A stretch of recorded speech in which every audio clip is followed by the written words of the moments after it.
ഡൽഹി വിമാനത്താവളത്തിൽ അന്താരാഷ്ട്ര യാത്രക്കാരിൽ നിന്ന് സ്വർണം വാങ്ങുന്നതിനിടെ ശശി തരൂർ എംപിയുടെ താത്കാലിക സ്റ്റാഫ് ഉൾപ്പെടെ 2 പേർ പിടിയിൽ.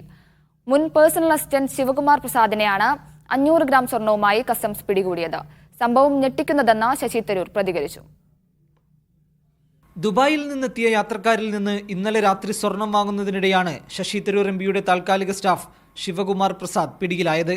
ചോദ്യം ചെയ്യുന്നതിനിടെയാണ് തരൂരിന്റെ സ്റ്റാഫെന്ന് ശിവകുമാർ പറഞ്ഞത്. എയർഡ്രോം എൻട്രി പെർമിറ്റ് കാർഡ് ഉപയോഗിച്ചാണ് ഇയാൾ വിമാനത്താവളത്തിനകത്ത് പ്രവേശിച്ചത്.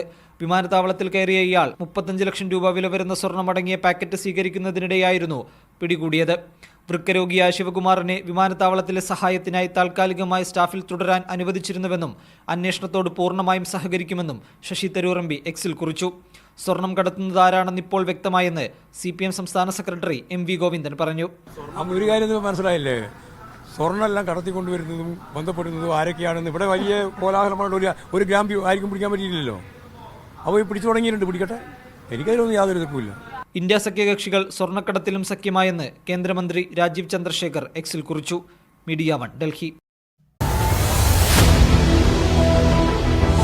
എണ്ണിപ്പറയും ഓരോ വോട്ടും. June 4 media 1-നൊപ്പം.